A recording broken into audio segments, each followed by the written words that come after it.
결혼 7년 차에 이제 4살 된 아이 키우고 있는 주부입니다. 제 나이는 30 중반이에요. 남편과 백년해로 하고 싶은 마음이었는데 이제는 다 필요 없네요. 남편과 저는 동갑내기 부부입니다. 대학교 졸업할 때쯤 처음 서로를 알게 되었고 서로 취직을 하고 나서부터 연애를 시작하게 되었어요. 그렇게 연애 몇 년 하다가 여타 다른 부부들처럼 결혼까지 하게 되었습니다. 당시 저도 회사를 다니고 있었고 남편하고는 별반 차이 없는 벌이에 평범한 직장 다니고 있었습니다. 출산 예정일 1달 전까지 맞벌이 부부로 일했고 아이 태어나고부터는 전업주부 생활하고 있습니다. 남편이 동갑이다 보니 가끔씩 어른스럽지 못한 부분을 볼 때가 많아요. 결혼했다고 해서 그 어른스럽지 못한 본성을 찍어누를 생각도 없었고 도가 지나치지 않는 한에서 항상 맞춰주려고 노력해왔습니다. 남편한테는 나쁜 버릇이라고 해야 하나? 아무튼 그렇게 알고 지낸 지도 오래고 결혼 생활 한 지도 7년 차니 도합 10년을 넘게 함께 해왔는데 아직도 적응이 안 되는 그런 버릇이 있어요. 팔랑귀라고 해야 할까요? 아무튼 주변의 영향을 너무 쉽게 받는 스타일이에요.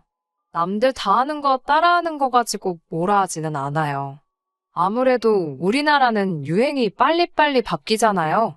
한때는 등산이 유행했다가 또 자전거 타는 게 유행했다가 그리고 한때는 또 캠핑이 유행하기도 하고 남들 다 하는데 저희라고 안 할 수 있나요? 매일 저도 집에서 애만 보고 남편도 회사 나가서 일만 할 수 없으니까 어느 정도의 취미 생활은 삶의 활력이 된다는 것도 알고 있습니다. 하지만 남편은 그 정도가 너무 심해요. 일단 남들 다 하는 거는 기본적으로 해야 하는데 그 관심이 그렇게 오래 가지 않아요. 베란다 구석에 박아둔 캠핑용 장비라든지 텐트며 자전거 그 유행하는 취미 생활을 위해 구입은 하지만 실제로 쓰는 건 한두 번밖에 안 된다는 거예요.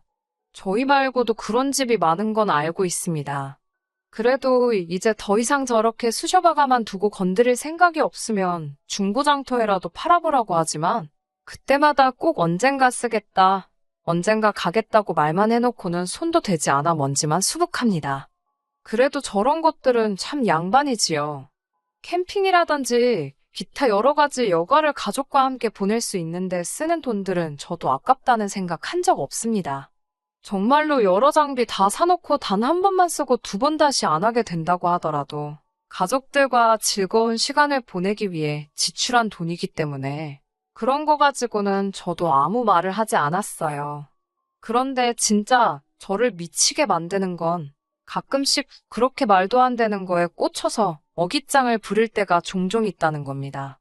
근데 그게 예전부터 관심이 있던 거고 그랬다면 저도 허락을 해주고 지원을 해주겠지만 어디서 뭐 하나를 보고 나서 아주 눈이 뒤집혀서 자기도 해야겠다 우겨댈 때가 있는데 그럴 때마다 진짜 달래는데 아주 애를 먹습니다. 남편은 결혼 전에도 그렇게 유행하는 거에 눈이 돌아가서 속 썩인 적이 있어요. 결혼 이야기가 오고 가면서 신혼집을 구하기 위해 양가에서 돈을 비슷하게 지원받았어요. 남편이나 저나 외동이기 때문에 다행스럽게도 양가에서 받은 지원만으로도 신혼집을 구할 수 있었습니다. 그러다 보니 저희가 모아놓은 돈을 가지고 혼수나 기타 결혼식 비용으로 사용하더라도 대부분의 돈이 고스란히 남는 편이었어요.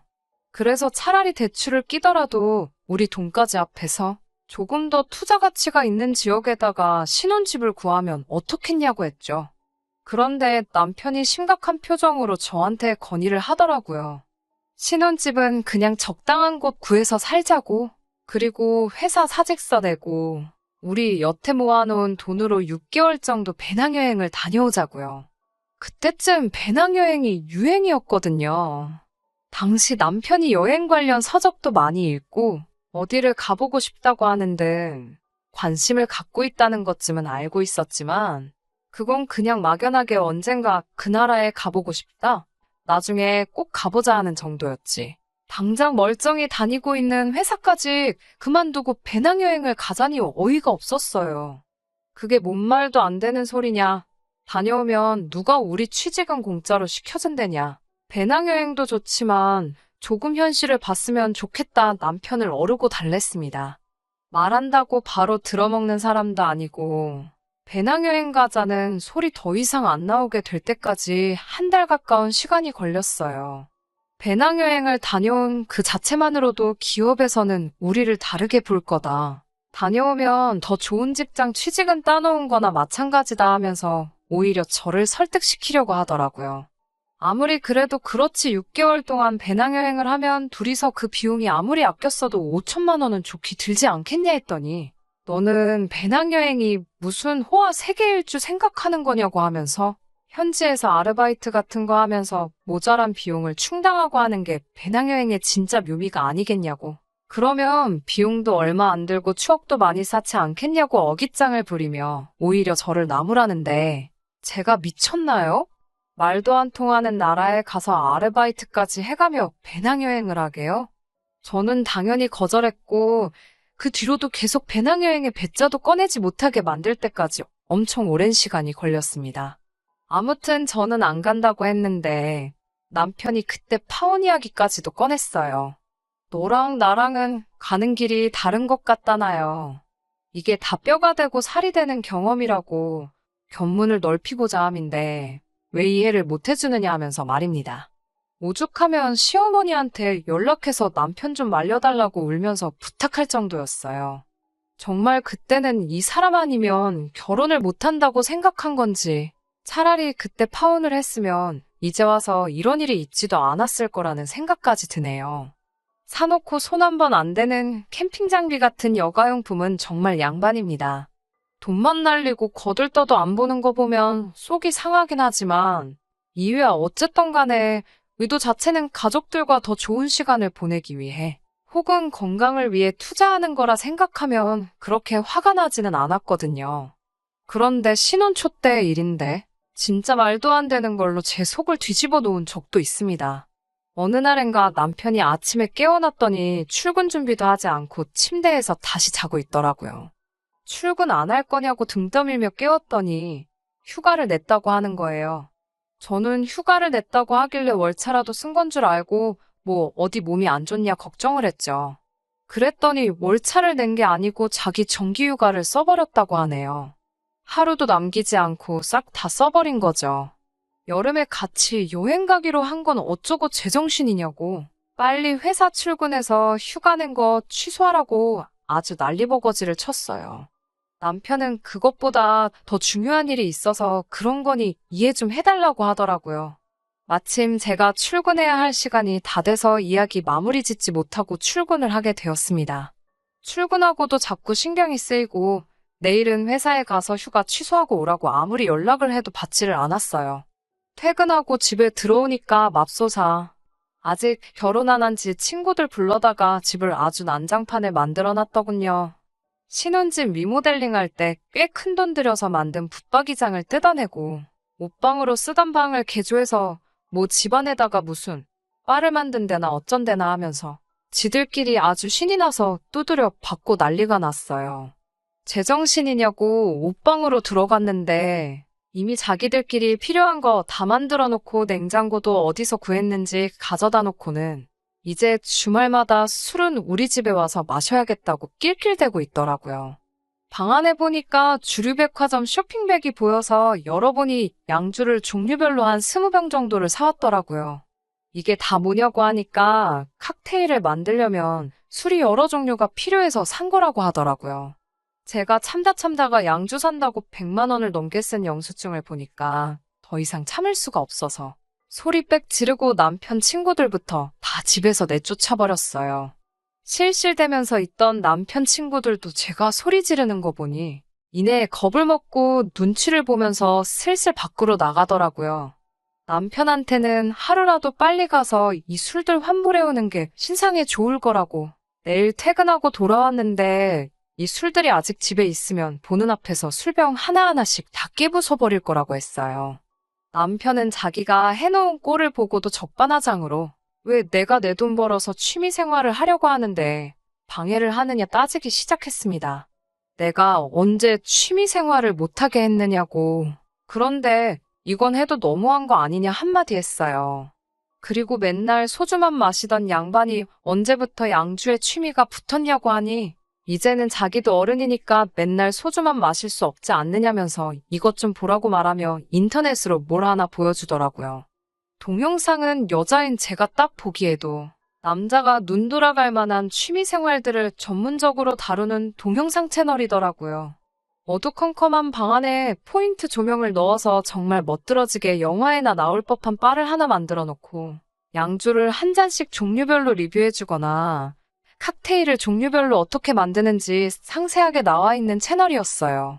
그 채널이 잘못한 게 아니죠. 또 어쩌다 저런 거 몇 개 보고서는 눈이 획 돌아가서 자기도 저걸 집에다가 똑같이 만들겠다고 내게 상의도 없이 휴가까지 내고 집안 살림까지 때려 부숴가며 저 몰래 이렇게 하는 남편이 문제였어요. 그리고 언제부터 양주 마시는 게 자기 취미였다고 팔자에도 없는 취미 생활을 또 시작한 거죠. 아무튼 안 된다고.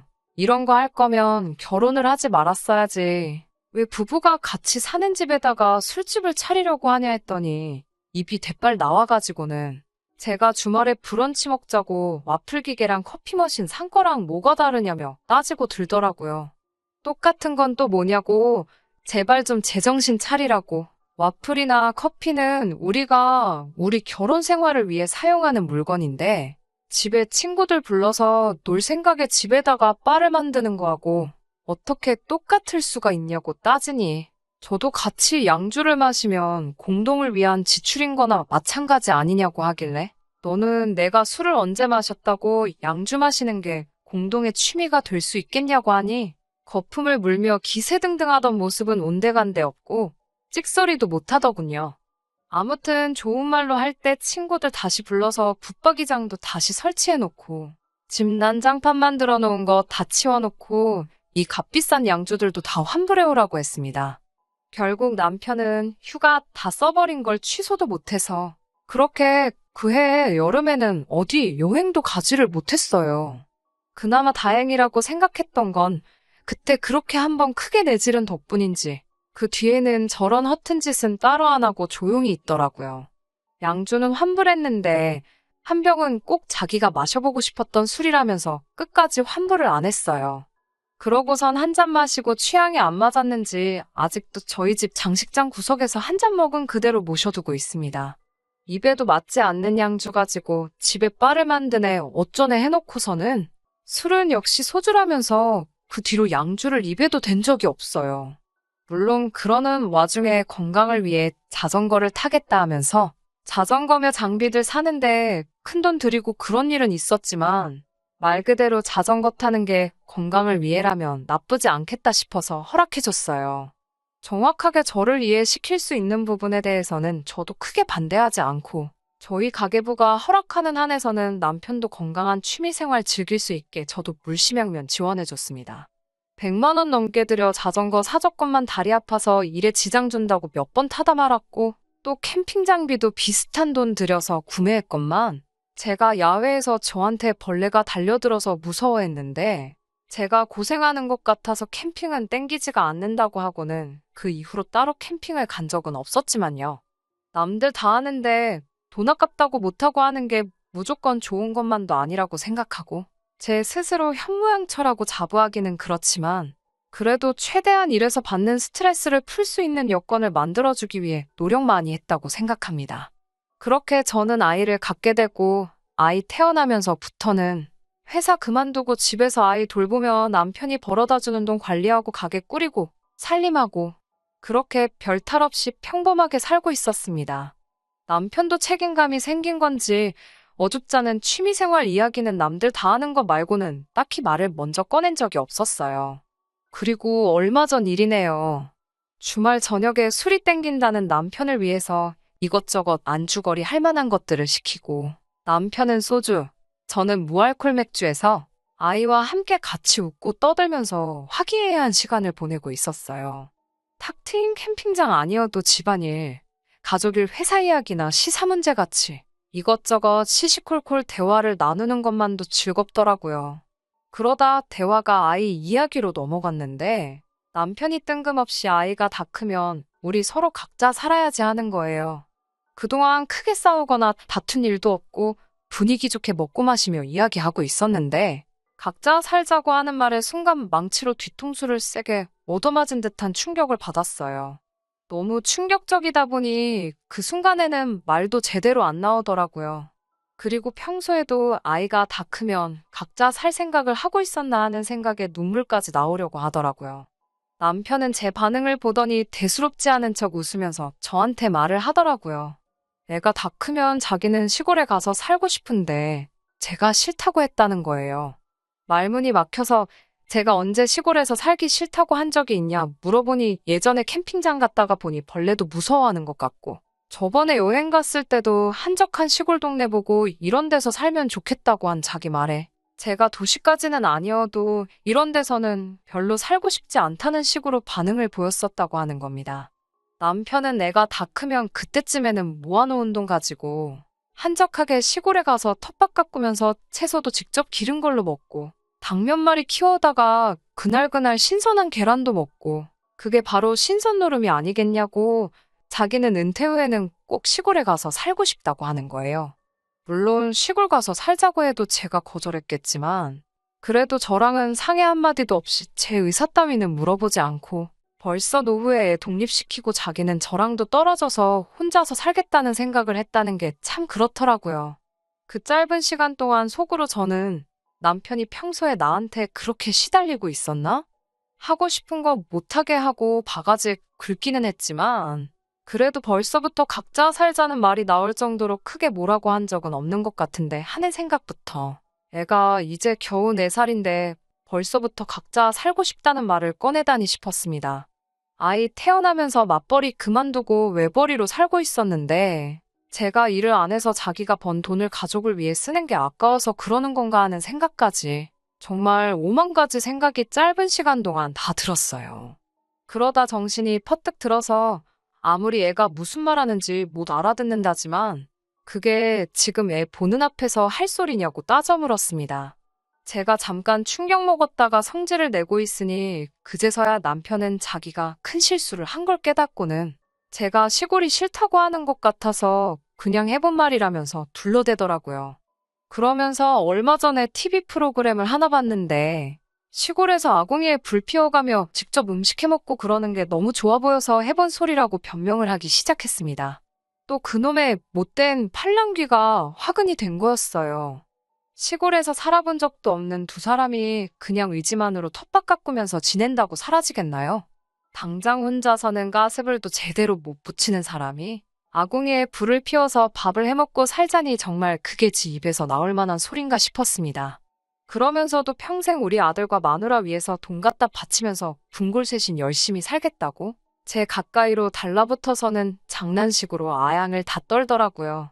그 와중에도 자기가 혼자서 돈 벌고 있다고 유세를 부리는 식으로 말을 하니 정말 이제는 인내심의 마지막이 왔다고 생각했어요.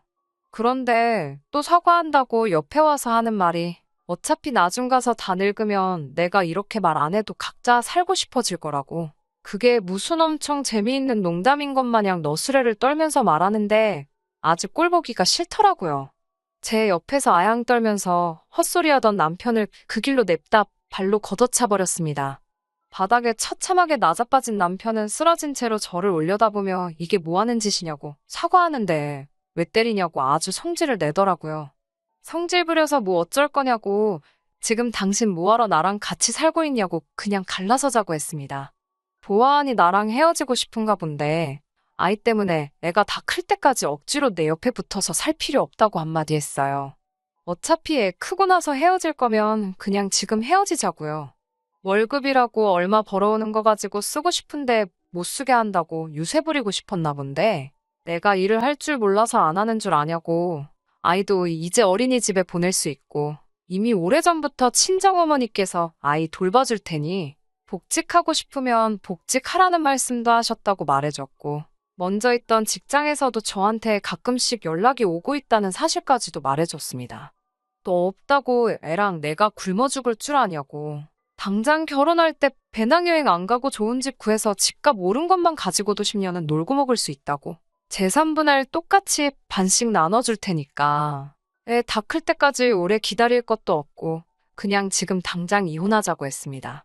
이혼하자고 꺼낸 저의 말에 남편은 손이발이 되도록 싹싹 빌었지만 저도 매번 이런 식으로 남편이 뭐 하나에 꽂힐 때마다 계속 이렇게 시달려야 한다는 생각을 하니 더 이상 참을 수 없었습니다.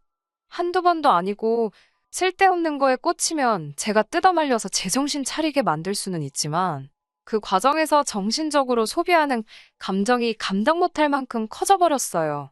아무리 TV에서 본 시골 생활이 좋아 보였다 할지라도 배우자인 저와는 아무런 상의도 없이 이미 미래에 이혼해서 각자 살 계획까지 세웠는데 앞으로는 또 뭘 보고 어떤 돌발 행동을 할지 그 눈치 보면서 살 수도 없는 노릇이라 생각했습니다. 그래서 남편에겐 단호하게 이혼 말고는 다른 방법이 없다. 딱 잘라 말했네요. 부랴부랴 며칠 뒤에 시어머니도 제게 연락해서 애가 아직 철이 덜 들어서 그런 거니 용서해달라고 하셨지만 철이 덜 들었다고 하기에 결코 저희 나이가 어린 나이도 아니지 않느냐. 언제까지 이런 식으로 저 혼자 스트레스 받아가며 살아야 할 이유가 또 있느냐 말씀드렸어요. 아무리 남편이 한 말이 농담이었다고 하더라도 언중유골이라고 자기 혼자 돈 버는데 쓰고 싶은데 못 쓰게 한다고? 이혼까지 생각하고 있는 그 본심이 자기도 모르게 묻어나온 거 아니겠냐고. 지금은 애 때문에 같이 살아주는 거라고 하는 것과 뭐가 다를 게 있냐고 말씀드렸어요. 시어머니도 제 말에 틀린 말 하나 없는 거 아시는지 아무 말도 못 하셨지만 그래도 자기 아들 걱정에 이혼하라는 말만큼은 못 하시더라고요. 그래도 저는 이미 마음을 굳힌 상태라 시어머니 설득에도 그냥 이혼 진행했습니다. 반반 결혼하기는 했지만 지금 집은 남편 말대로 배낭여행 다녀왔으면 사지도 못할 집이었으니 법원에서 청구하는 만큼만 남편 몫으로 해주기로 하고 제가 갖기로 했어요. 이혼 과정에서 친정어머니께서 상주하시며 아이를 돌봐주셨고 저는 다시 취직을 할 수 있었고요. 다행스럽게도 양육권 또한 제가 가져올 수 있었습니다. 남편은 아이가 다 클 때까지 양육비를 지급해 주어야 했고요. 남편도 분명 행복할 거예요. 이제 자기가 하고 싶은 쓸데없는 거 전부 다 해도 하지 말라는 사람도 없고 잔소리하는 사람도 없을 테니까요. 아니면 일찍부터 평생의 소원인 귀농을 준비해도 되겠네요. 무슨 일이 되었든 항상 도가 지나치지 않고 적당히 하는 게 중요한 게 아닐까 하는 생각이에요. 제가 다른 사람을 또 만날 거라는 기대는 없지만 적어도 다음에 누군가를 만난다면 적당한 선을 지킬 줄 아는지부터 봐야 할 것 같아요. 끝까지 들어주셔서 감사합니다. 오늘의 사연은 여기까지입니다. 구독과 좋아요, 알람 설정 부탁드리고 더 좋은 사연으로 다시 찾아뵙겠습니다. 감사합니다.